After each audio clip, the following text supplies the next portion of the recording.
예, 청와대가 공개적으로 안심번호 국민공천제 제동을 걸면서 벌어진 여당의 내용이 일단 휴전에 들어간 모양새입니다. 하지만 한번 불거진 공천권 싸움은 총선이 다가올수록 더 뜨거워질 것으로 보입니다. 정치권 이슈들 김우석 미래전략개발연구소 부소장, 성승호 건국대 교수 모시고 자세한 얘기 나눠보도록 하겠습니다. 안녕하십니까? 어서 오십시오. 안녕하세요. 예. 어제 하루 종일 김무성 대표 입과 발에 모든 스포트라이트도 맞아졌던 것 같습니다. 물론 청와대도 그렇겠죠. 상대가 있었으니까요. 자, 어제 이제 오후 늦게 청와대와 약간 휴전하는 모습 모양새 보였잖아요. 청와대 고위 관계자와 전화를 걸어서 더 이상 공방으로 가지 말기를 바란다 이런 이야기를 했는데 어제 김무성 대표와 기자들과 만나서 한 내용 저희들이 잠시 들어보고 계속 이야기 좀 나눠보도록 하겠습니다. 한번 들려주시죠. 이러한 방향으로 이야기를 지금 내가 전개하려고 한다 상의했습니다. 구체적으로 끝나고 난 뒤에 발표문을 그대로 찍어가지고 또 다 보냈습니다. 현기한 수석이 거기에 대해서 걱정하고 우려하는 이야기를 한 건 사실입니다. 그런데 반대라는 표현은 나는 기억이 없습니다. 자, 이걸로 청와대하고 저하고 공방난 벌릴 생각 전혀 없어요. 저는 전혀 그걸 원치 않습니다. 예. 저 잠깐 두 대목입니다. 물론 여러 가지 이제 말씀을 하셨는데 저 두 대목을 이야기를 했는데 마지막에 일단 휴전, 그 청와대 고위 관계자와 이야기 그렇게 이제 일단 어제 밤 상황은 이제 끝난 것 같습니다. 어제 하루 종일 쭉 보셨을 거 아니에요, 송 교수님? 그렇죠. 네. 어제 이제 아침에 8시에 원래 최고위가 이제 예정돼 있는데 최고위에 참석을 안 하셨고 아마 최고위 참석 안 한 건 처음일 겁니다. 아마 대표 취임이 처음이라죠. 예. 그다음에 10시 반에 이제 대통령께서 참석하신 국군의 날 기념식에 참석하게 됐는데 참석을 안 했어요. 그다음에 저녁에 이제 부산 국제 영화제 개막식에 참석하게 돼 있었는데 또 참석을 안 했어요. 그러니까 공식 일정을 다 공식 일정을 전면 다 이제 취소한 당무 거부한 거죠, 사실은. 당무 거부하고 그 사이에 10시 반쯤 이제 그 국회 본관에 있는 새누리당 대표실로 간 게 아니고 의원회관에 본인의 사무실 706호로 이제 출근을 했습니다.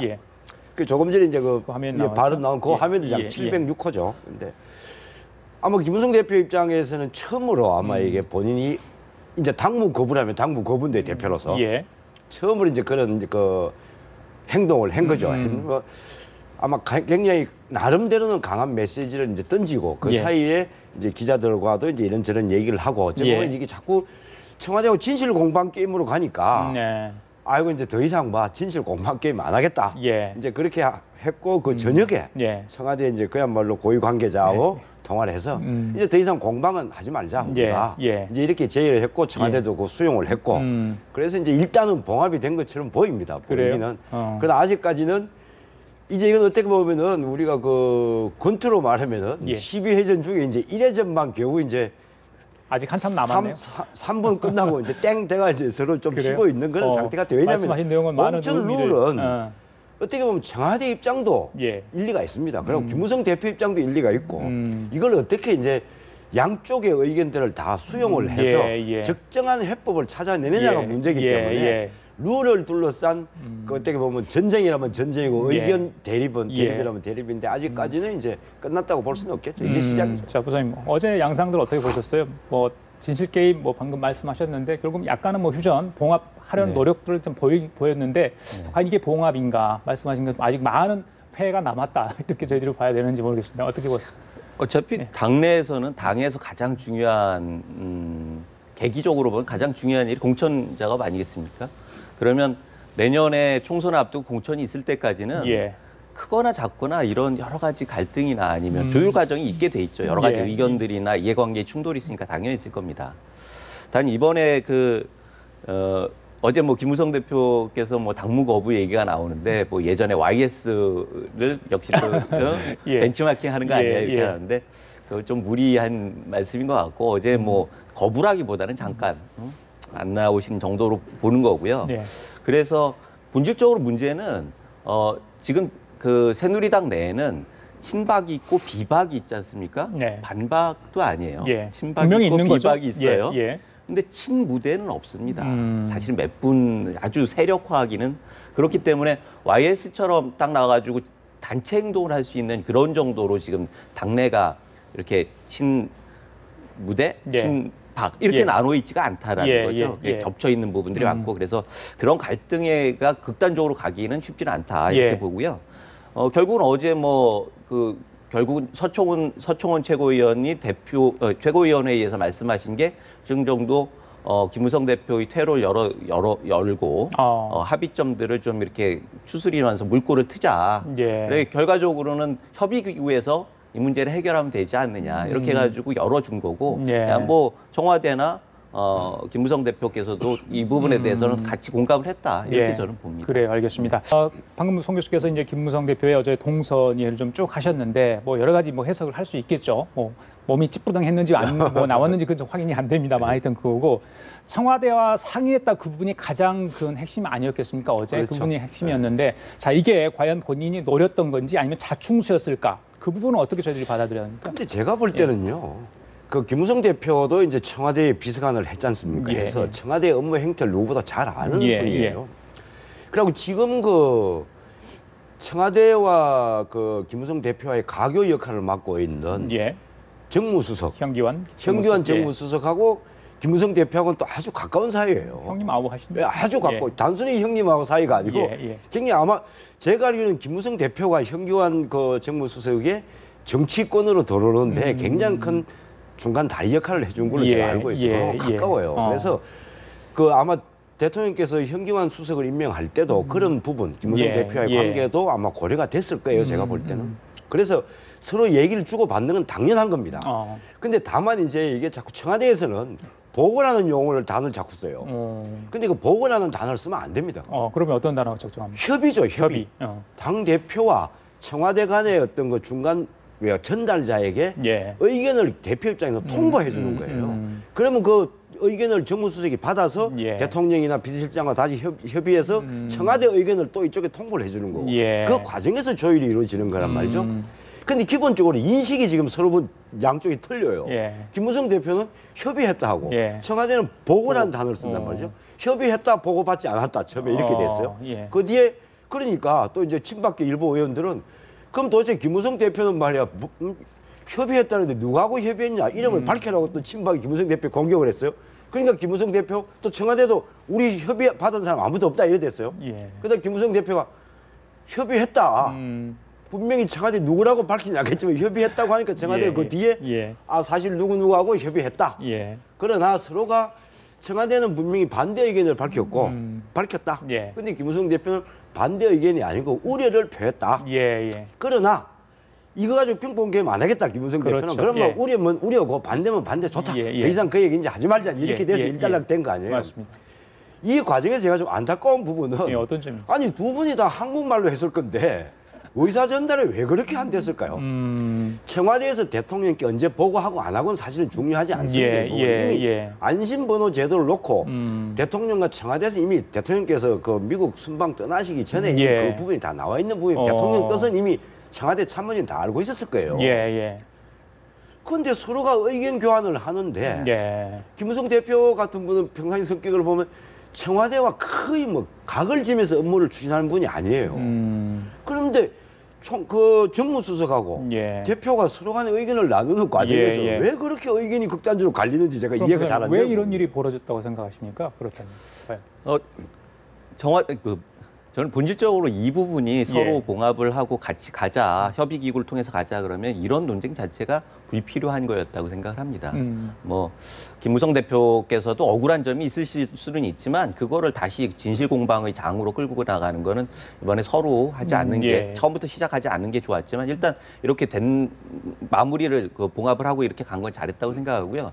두 번째는 청와대 통보를 했느냐, 협의를 했느냐 이런 부분들이거든요. 근데 만나기로 통보를 했다. 결의문은 이거에 통보를 했다라고 하는 거를 청와대 입장에서는 우리는 그건 그냥 받았고 우리 의사를 전달했지 같이 협의된 게 아니다라고 얘기를 하는 겁니다. 그러니까 양쪽의 입장이 차이가 있는 거죠.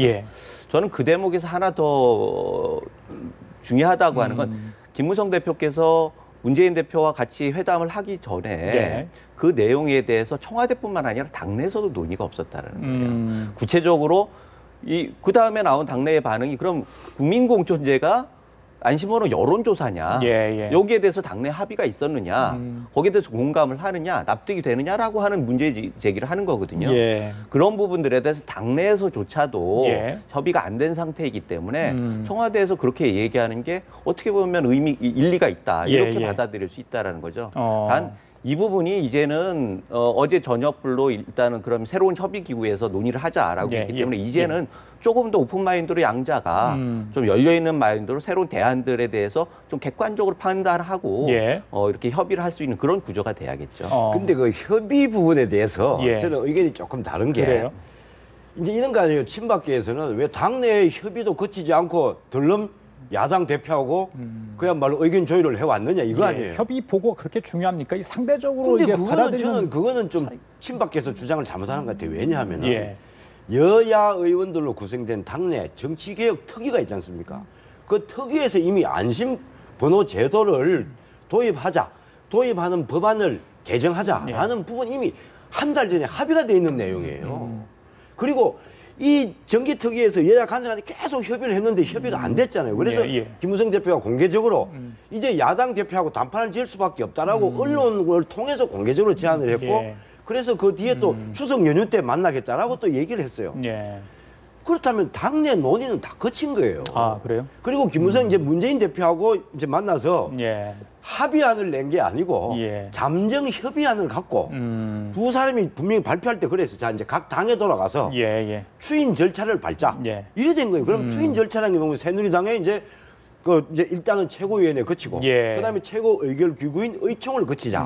이거였단 말이죠. 그런데 왜 당내 의견을 거치지 않았냐 사전에 이거는 주장이 좀 안 맞아요. 제가 볼 때는 팩트만 놓고 볼 때는 팩트를 잘못 알고 계시는 것 같아요. 제가 생각하기에는 안심번호를 도입하자라고 하는 정개특위에 가는 안심번호 여론조사를 통해서 그 후보를 뽑자라는 안이 아닙니다. 안심번호라고 하는 건 조사의 기법의 보완적인 장치일 뿐이고 그거를 선택할 수 있다라는 거죠. 그리고 그 안전성을 위해서 국가가 선관위가 기관과 협조할 수 있는 그런 방법들을 제시하는 거예요.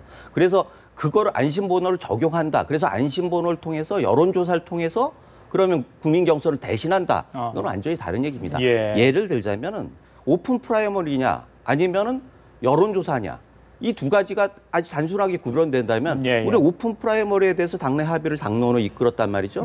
그렇다고 하면 이 오픈 프라이머리가 여론조사로 대체할 수 있느냐. 이거는 민주사회에서 당연히 합의를 봐야 하는 거예요. 세계 어느 나라에서 여론조사로 후보를 뽑습니까?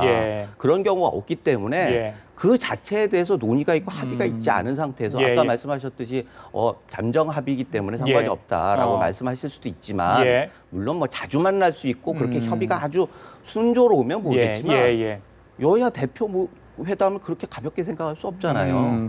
방향을 정하는 겁니다. 그렇다고 하면 그런 거에 대해서 논의가 충분히 있어야 한다. 이렇게 문제제기를 할 수밖에 없는 거죠. 우리 소장님께서 제 얘기를 잘못 이제 이해를 하신 것 같아요. 제 얘기는 물론 제가 얘기하는 의견 절차를 거쳤다는 부분은 조금 전에 말씀하신 대로 여야 대표 간에 만나서 안심 전화번호제를 통한 국민공천제. 사실 이 용어 자체가 잘못됐어요. 안심번호라는 단어를 왜 쓰는 거예요? 어차피 핸드폰 번호, 핸드폰으로 하는 거 아니에요? 그러니까 핸드폰 국민공천제 예를 들어 이렇게 쉽게 설명했으면 문제가 그렇게 의원이 없는데 말한 것처럼 여론조사 뭐 이렇게. 그런데 여론조사 국민공천제예요. 어떻게 보면은. 다만 이제 투표로 이제 당초 하기로 돼 있던 것이 문재인 대표가 만난 과정에서 이건 그러면 핸드폰으로 그 방식이 바뀐 거예요. 그렇다면 그 바뀐 방식을 가지고 이거를 미리 사전에 김무성 대표가 우리 이렇게 핸드폰으로 바꾸자라는 것을 절차를 안 거쳤다는 얘기인데 둘이 만난 협의 과정에서 뭐라도 나올 수 있잖아요. 그러면 이걸 갖고 당에 와서 다시 추인을 거치는 거예요. 그렇기 때문에 제가 그 얘기고 어쨌든 문제는 이제 이런 게 중요한 부분은 어쨌든 이제 특별기구를 만들기로 했으니까 5일날 발족을 한다고 그러죠. 우리 이제 현지 우리 국회 취재기자도 조금 전에 뭐 보도를 했습니다만 이제 이 특별기구를 어떻게 만들 거냐. 그러니까요. 특별기구의 책임자는 누가 맡을 거냐. 위원장, 사무총장이 할 위원은 건가. 누가 할 거냐. 이게 또 이제 문제예요. 또 이제 그래서 월요일날 최고위원회에서 하면 결정이 날 것 같은데. 어떻게 했으면 좋겠습니까, 송 교수께서는? 사무총장이 해야 됩니까? 아니면 최고위원들이 제가 볼 때는 통상적으로 보면은 선거 업무의 총괄 책임자는 사무총장이에요. 사무총장이 맞는 게 자연스럽죠. 그리고 지금 사무총장은 김무성 대표 직계가 아니에요. 도리어 이제 지금은 사무총장, 그 이전에는 사무총장 맡기 이전에는 친박계로 분리됐던 분이에요. 황진화 사무총장. 그러니까 그 어쨌든 친박계 의견을 반영을 해서 사무총장으로 이제 김무성 대표가 임명을 된 분이기 때문에 어떻게 보면은 황진화 사무총장이 맞는 게 어떻게 보면 좀 중립적이라고 볼 수도 있고 제일 적합하지 않나 싶어요. 자연스럽지. 특별기구에 이제 참여할 위원들도 몇 명이 될지 그렇죠. 어떻게 또 친박 비박을 또 나눌지 굳이 좀 나눠야 되는지 잘 모르겠습니다. 부사님 그 부분은 어떻게 되세요? 거기서 또 분란이 일어날 수도 있다. 지금 이런 이야기 나오고 있습니다. 예. 그러니까 그런 논의를 분란으로까지 얘기를 할 필요는 없을 것 같고요. 어차피 그런 당내 그 바이파티슨이자 그러니까 중립적인 사람이 모이는 게 아니라 각자의 입장을 가지고 조율을 하는 게 당내 기구거든요. 그러니까 뭐 입장이 다른 사람들 적절하게 같이 안배하면서 만들어야겠죠. 그리고 사무총장이 만든 거 그것도 합리적이라고 생각하고요. 지금 같은 경우에 뭐 어제 보니까 여의도에서는 그 김태우 의원이 이번에 출마 안 하실 거고 최고위원이기 때문에 김태우 의원이 맞는 것도 합리적이냐 이런 얘기도 있더라고요. 그런데 어찌됐든 그런 부분들이 당내에서 뭐 논의가 시작이 됐으니까 주말 사이에 결론이 나겠죠. 그리고 월요일 날 결정이 되면은 그 안에서는 정말 이렇게 기존의 뭐를 고집 교조적으로 생각하지 말았으면 좋겠어요. 그러니까 내가 생각하는 국민 공천은 이거다. 그래서 뭐 이것만이 그 내가 얘기하는 뭐다 이렇게 얘기할 게 아니라 좀 넓혀서 같이 합의를 통해서 이끌어 나가는 그런 좀 성숙된 모습을 보여줬으면 고민이 좋겠습니다. 있는 거거든요. 기구에서 논의할 때 크게 사실은 김무성 대표는 이거 이제 어저께 입장을 밝힌 게 국민에게 공천권을 돌려주는 방안이면은 뭐든지 좋겠다. 안심번호 제도 얘기 더 이상 이제 안 하겠다. 그러면 이제 자 여기서 논의해야 될 게 사실은 국민에게 공천권을 어떻게 돌려주느냐 그 방법을 이제 논의해야 되는 부분이 하나가 있고 그 다음에 친박계에서 주장을 하는 전략공천 사실은 새누리당 당헌 당연 전략공천을 말은 없어요. 우선 추천 우선 추천을 할 거냐 말 거냐 한다면 어느 범위까지 할 거냐 그 다음에 사실은 이게 제일 중요한데 컷오프를 어떻게 할 거냐예요. 현역 의원 컷오프 컷오프를 어떤 방법을 정해서 컷오프를 할 거냐. 그럼 예를 들어서 뭐 형사처벌을 받은 뭐 의원, 뭐한 의원, 이게 이제 뭐 그다음에 전직이 뭐한 의원, 뭐 어떻게 평가하면 평가해서 점수가 안 좋은 의원 이렇게 이제 여러 가지 있는데 이 컷오프 기준에 따라서 이 컷오프가 딱 정해지면 이제 그때 꼼짝 못 하지 않습니까? 그렇죠. 그러면 이제 이 컷오프를 정할 때 사실은 어느 의원이 대상이 되는지 미리 조사를 합니다. 그래서 친박계 의원이 그 포함이 되면은 아마 친박계 부분은 반대할 것이고 그래서 사실 제일 또 중요한 것 중에 하나가 컷오프 비율과 컷오프 방식이에요. 그렇죠. 이것도 이제 기구에서는 이제 논하게 되는 것이죠.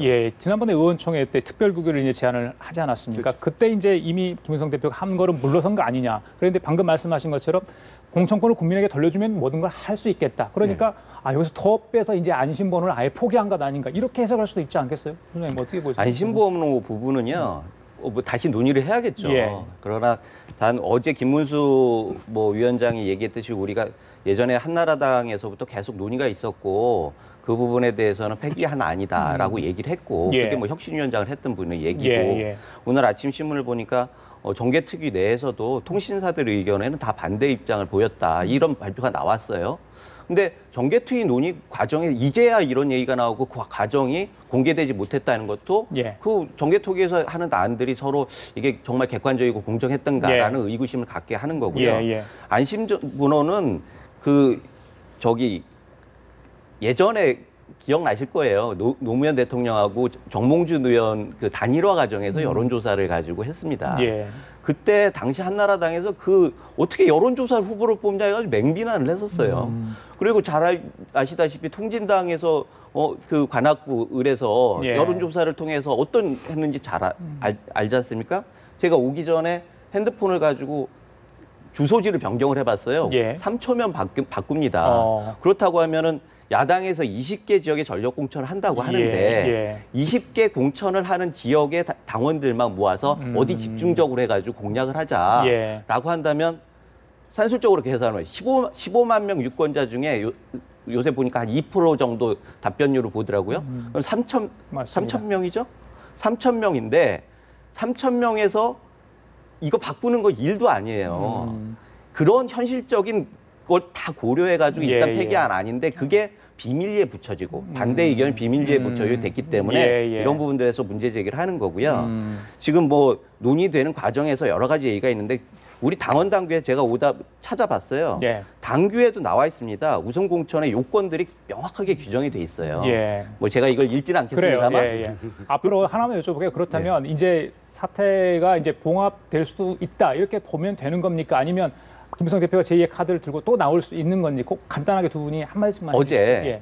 어제 서청원 대표가 최고위원이 말을 하기를 왜 이걸 가지고 목숨을 거느냐. 이거는 오픈 프라이머로 우린 당론을 했지만 야당의 변경 사항이 있었기 때문에 어쩔 수 없이 다른 대안을 찾는 거다. 이제 같이 협의해서 만들자라고 얘기를 했고 뭐 김무성 대표도 그걸 받아들였다고 봐요. 그래서 충분히 잘 결론을 도달할 수 있다고 봅니다. 승규 간단하게. 근데 제가 볼 때는 문제는 그거예요. 지금 뭐 친박 비박 이게 문제가 아니고 김무성 대표와 박근혜 대통령이에요. 두 분은. 두 분이 정무수석을 통하든지 어떻게 안 그러면 두 분이서 뭐 멀리 계신 분들도 아닌데 만나야 된다 그 말씀하시는 거죠. 만나서 협의를 하면 돼요. 두 분이서 간단합니다. 결론은 그겁니다. 그래요. 알겠습니다. 자 오늘 두 분과 함께 얘기 나눠봤습니다. 말씀 잘 들었습니다. 감사합니다.